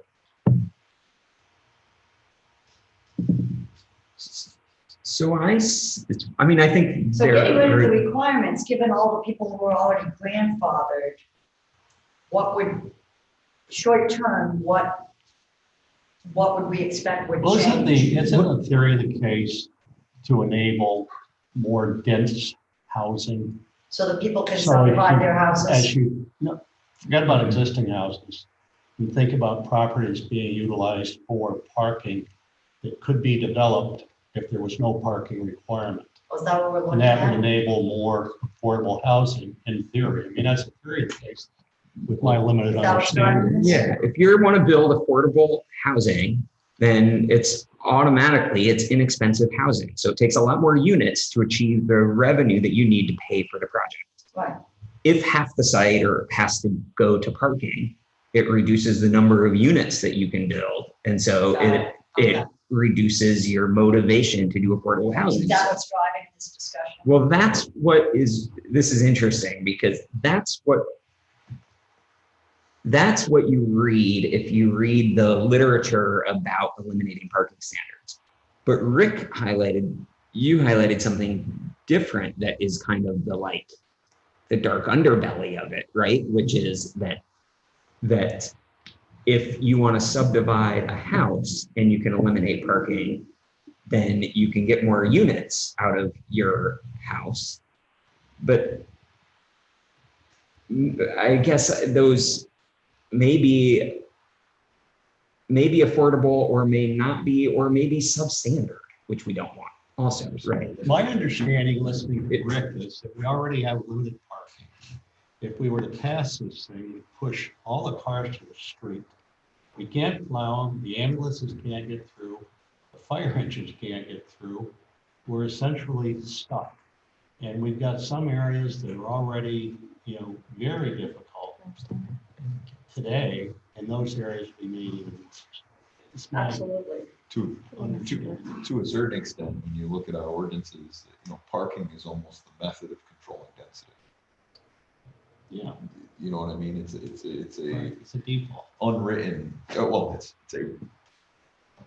indirectly controls density of how much you can build on a parcel. If you get rid of parking standards and now you have the remainder of this parcel, then maybe you have to adjust your building standards such that you can build a third floor, but it still keeps enough open space in the parcel that it's not taking up completely what parking would have been. And I think there's like a balancing approach there. On the flip side of that, Rick, you point out like the French quarters. Mhm. That might I be lived there. but that might be an example of a community that didn't require all the cars that it had when it was first developed. It developed in high density, and now it's changing to where it was single family and it's going to multifamily. It doesn't have the parking, but it has the density. You know what I mean? Yeah, Yeah. single family with one car. Yeah, So that it's funny because if you watch the evolution of the issue, as kids grow, their parents tend to purchase vehicles. Yeah. Okay, so the single family home that had one parking space on their lot, okay? All of a sudden, mom's gotta work, you know? You have two working spouses in households today. Kids are in high school. They need to transport because we gotta work. Yeah. So now you've got three vehicles and then second kid might get a vehicle. Yeah. So, you know, you develop property with an intended family dynamic. That dynamic doesn't get studied in the depth that's required to deal with these issues. So I just want to throw something out there that's looking at a completely different angle though, because the reality is, you know, because we live in an area that has very limited public transportation options. So consequently, having a car is important, both because of the temperature in the winter, and so, you know, all of a sudden, you know, even bikes are not really an option. And again, there's limited public transportation. It's just interesting from my own experience that I went from having 3 kids who each had his or her own car. None of them have a car anymore because they all live in cities, large and small.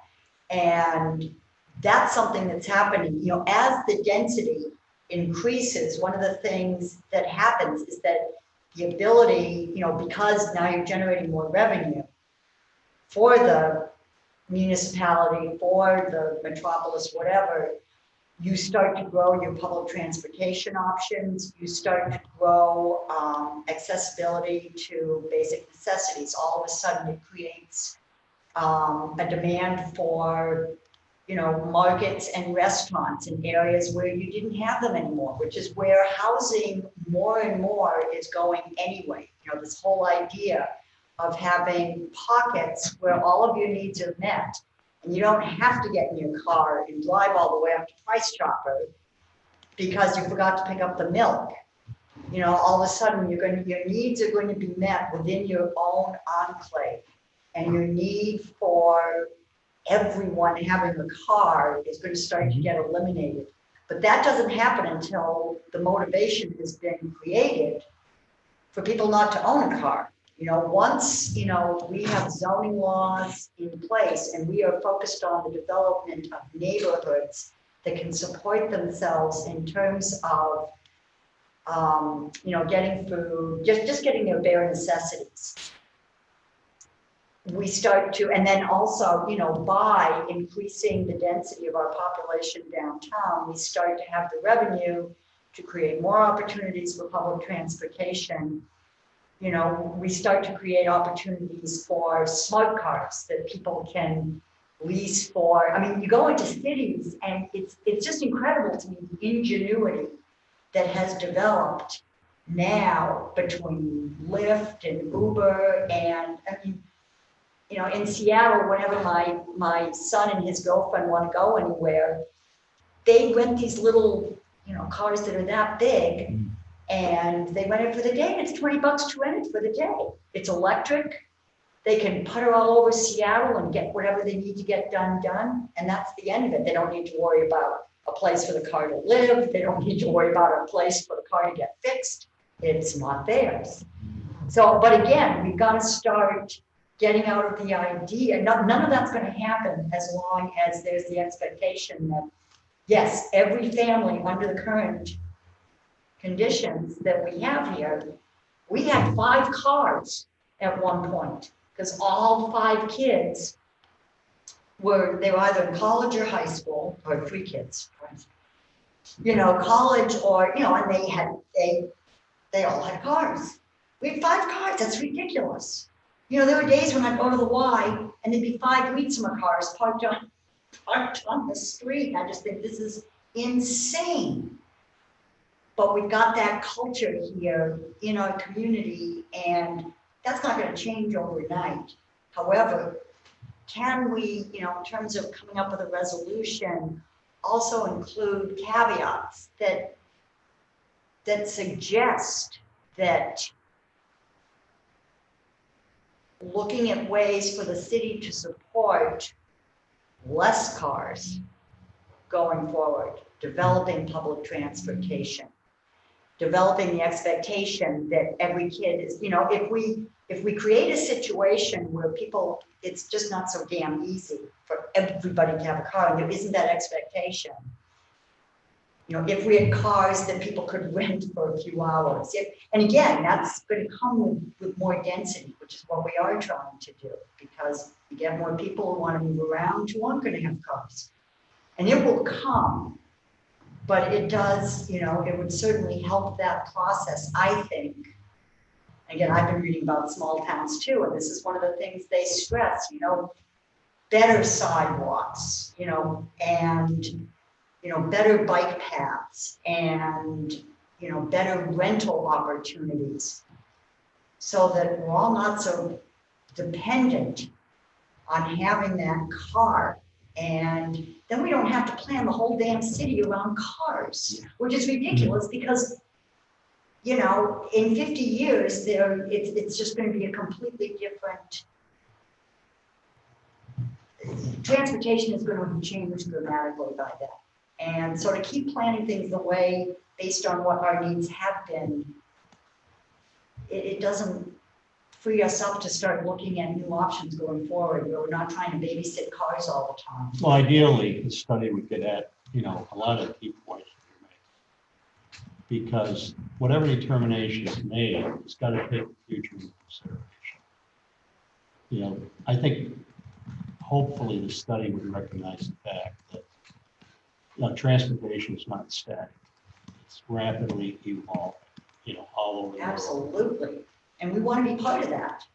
Right. We want to be part of that. And we can look at communities that have been really successful. And those communities do not create incentives for more people to have a car. It's interesting because comprehensive plans are your future vision. And we're just starting to develop mechanics of the Correct. comprehensive plan, even though we have the concept has been rolled out. The planning part of the process should be, dealing with the issues that we deal with every month. It's the zoning that's the here and now. That's the part that is going to change what happens with everything else. It's more immediate than it is futuristic.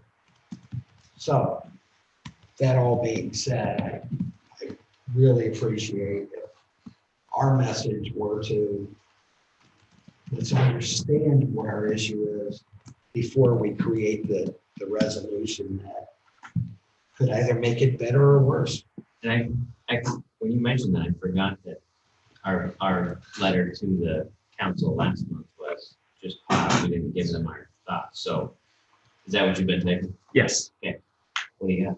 So, I wish I could share this, right? But if we were going to give the council a resolution with, the planning board resolves the following, right? We want to encourage affordable housing. We want to encourage multimodal transportation. We want to reduce the burdens on tenants and property owners. And to do this, we recommend the council undertake a comprehensive parking study to explore ways to achieve these goals and others. The study should include a study of the alleviation of parking minimums. And just leave it at that.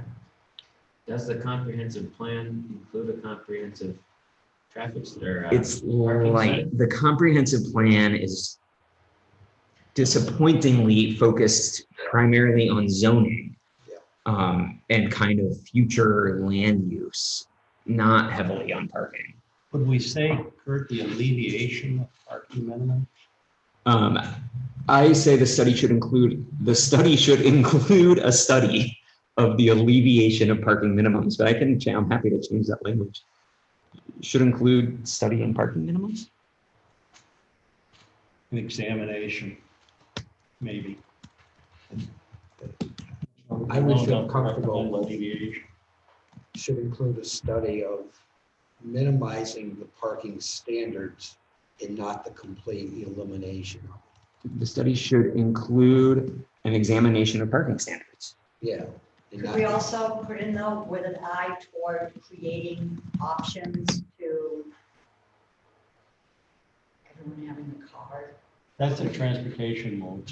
Right, but again, that would, you Examination. know, if you have an eye towards other means of transportation and making that more accessible and yeah, just making it more And- accessible and more comprehensive. So that, you know, you're starting to obviate the need for everyone 16 and over to own a car. Shut up now. Yeah, I'm just trying to think about the words there. I thought you covered a lot of that, Kurt, when you talked about examining, transportation modality. Okay. Encourage affordable housing, encourage multimodal transportation, reduce burdens on tenants and property owners. And to do this, we recommend the council undertake a comprehensive parking study to explore ways to achieve these goals and others. This study should include an examination of parking standards. I like that. Okay. I emailed this to Well, you. I don't think it answers the question completely. What Because question? the question still lingers that, or let me say, the thought process could say, well, let's eliminate them and then we'll study. We're not asking them. Right. So if we're asking them to take a hard look at it, the standards we have now, I'd rather have them in place because we don't know the true extent of the negative effects. I agree. So we're asking them to vote no. We're asking them to pause Well, could that Yeah. go back to, can we add some? and take these factors Any into action until consideration. such a point And I'd that add the public study safety. is completed? Planning board recommends the common council pause or table. What is the resolution that their ordinance? Local Local law. law P4. Table amending local. Not law. amending. It's a new local law to amend existing code. Table new local law P4.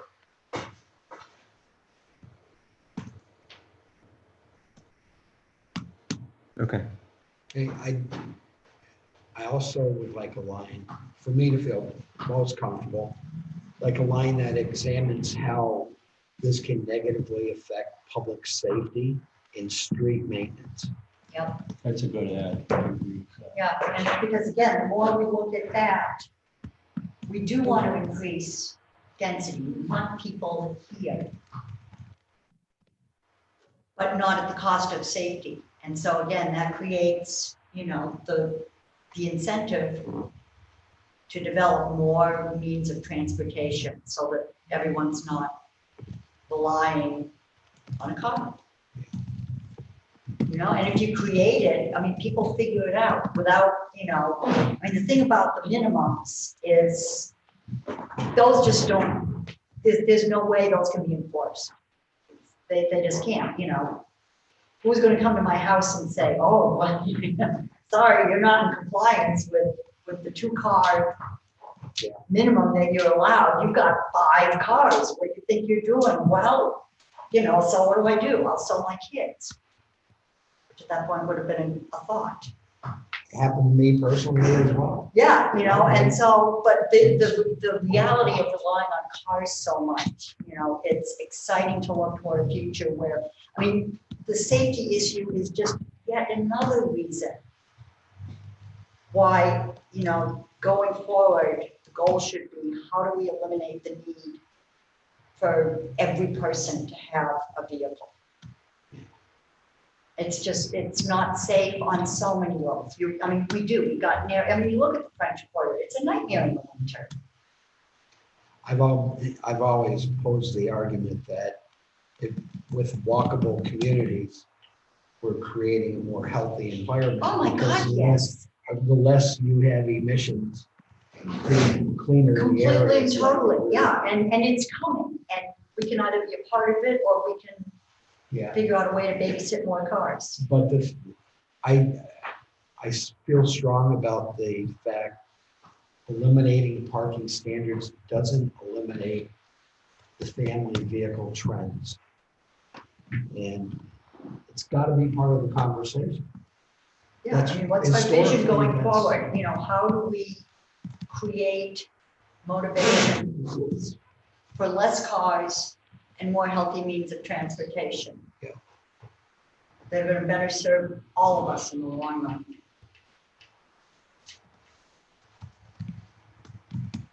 There in just a second.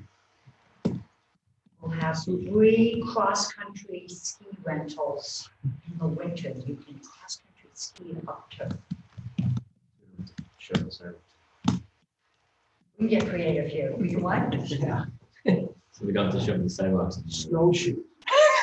Yes.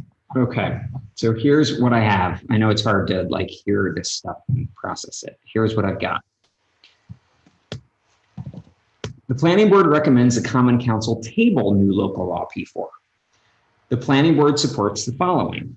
We recommend the council undertake a comprehensive parking study that includes an examination of parking standards to explore ways to achieve the following goals: public safety, street maintenance, including wintertime snow removal, affordable housing, multimodal transportation, including bikeability and walking, and reduction of burdens on tenants and property owners. I agree with it all. Perfect. Good. That's really good. Good, thank you. Yeah. Sounds good. Jim, That's really it looked good. like you wanted to say something a couple times. What's that? It looked like you wanted to say something. Oh, I was gonna ask you if the city currently has open studies, and I think they've adopted items for walkable communities and The complete streets type stuff. and biking. And well, we have a bike infrastructure plan that's being reviewed right now. It hasn't been adopted by the council. It's still going through community feedback phases right now. Yeah. We recently had one Thursday night, I think was the most recent one, and I think there will be continued community feedback sessions on it. We've had a lot of feedback.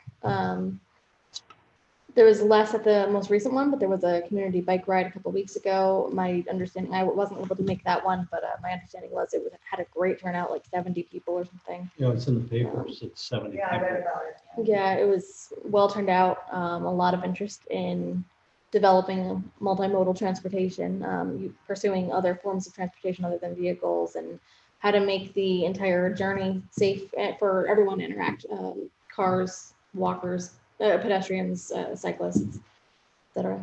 Scooters. Can I make a motion to approve Kurt's? Yeah. Sure. Does everybody agree? Yep. Yeah, I'll make a motion to approve your, the, You want me to read it before? Yeah. I think it's right.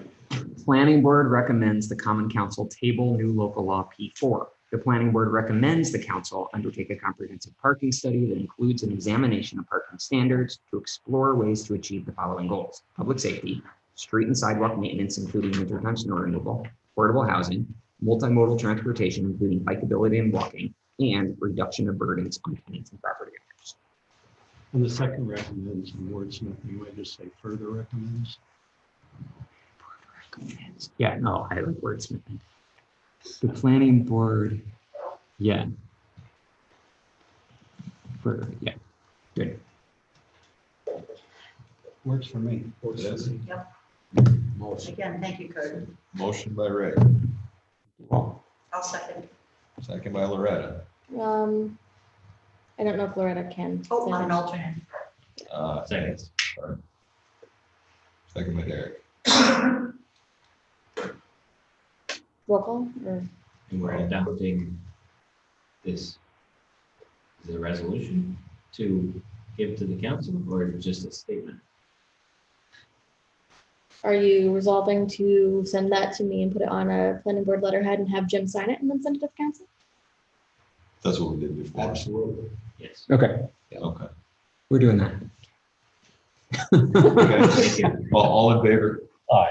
Aye. And I think we should include Loretta's name, even Mhm. if you stated alternate, but just call sure. Her name's on the letterhead for the planning board. So, do I just send this to you? I mean, you can send it to Beth if you want, but if you want me to put it on the planning board letterhead and have Jim's signature attached. But I can just reply to an email that you have sent to all of us, right? Yeah. Okay. Yeah. I didn't know if that, because everyone is on there, if that is an open. Oh, meetings you mean thing. an open, no, that like one form of communication like that is fine. It's if we have like consecutive current like email discussion where we're basically discussing a topic and going back and forth. Okay. I like what you said, Sharice, about putting that on a letterhead Yeah. and Yeah. Jim's signature after each review. Okay. Nice. We have a motion for more discussion. No, this is on the Court Street, Jim Lattville application. I did meet with him on site. And I did review, I think everyone saw the pictures that, is that Yeah. right? Okay. No, it hasn't. Where the been water sent. was and so on, those pictures. He took pictures simulating what vinyl siding will look like. My first question when I got on site is, how are you going to dispose of all of this lead paint that's on your building right now? Because of the age of the building, the paint there is lead paint. So the cost of removing clapboards, I don't know what it is, but I'd have to say it's expensive. Why would he be removing them? I mean, when we had our house done, One of the issues, they just wrapped it one of the issues and then that put the vinyl on. Shippo had brought up is that maybe he could replace clapboards. Right, Yeah. I read all that, yeah. When I went on site with them, if you remove the clapboards, then you have a question of disposal Oh my God, of lead yeah, you paint. just can't. Yeah. So anyway, I posed that to him as a question. Mhm. He showed me the simulation. If you hadn't seen it, you'll probably be seeing it. I think Shalice told me that she's waiting for There's a few the outstanding complete items. application to, including conditions that we talked about. I viewed that. The corner beams are difficult. I made the recommendation that he explore the roof drainage. He consulted with two different companies that install gutters. Both of them said in that situation it wasn't feasible. So, in short, he does have the desire to maintain all the features that Shippo spoke about. In some cases, we saw 5/8 J channel, and the J channel profile at 5/8, it's either flush or may project out a little bit from the trim. They're exploring whether they can do that in 1/2 inch. I'm just talking here about complete transparency. My experience meeting with him on site, that's the content of our conversation. So, The channel you're talking about, the J channel is the trim. it's the one that's up against the Yeah, window frames, as an example. it's on the window frame. Yeah. She's going to put it on the ledge. It's going to put it in the corners to try to. In the corners right now, it wasn't really clear in the pictures, but it's square stuff that projects out in the corner. So to simulate that, he wanted the projection to be in vinyl. Well, that's what I have, isn't it, Reg? Pardon me? Isn't that what's on my house? Isn't that what they did with all the windows? Your house is the best siding job I've ever seen any place, in my experience. If he could replicate that, it would look great. I mean, it's phenomenal. Because what you're talking about is what they did. And yeah, I mean, look at the pictures from before, it looks better than the trim looks more authentic than the original trim, because the original trim had just between the weather and. This is just a channel to receive the vinyl clapboard. if you will. Right. And you're trying to get it flush with the other flats. And at 5/8, it sticks out a 10. If you can back off to 1/2, which he's exploring, Yeah. it may look even better. Is that fair? Right? That's fair. Yeah. I met with them on site at the last meeting. I volunteered to meet with them, so I wanted it to be discussed. That's my report. That's helpful. Is he planning to just wrap it up in, if he goes with the vinyl, will we just wrap it up in insulation and then put the vinyl on top?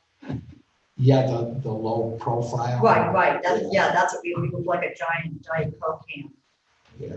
for a while, but it's, the stuff's unbelievable. I mean, our heating bill, we have paid, well, we haven't paid for us for the new site yet, who am I kidding? But our heating bill literally went down from over 500 a month to now it's typically 150 for that whole house. Wow. I'll make a motion to adjourn. I will second that. All in favor? I, Understanding on this area. Thank you. Thank you. Have a good evening, everybody. I love asking Debbie about siding on my house because you always said that.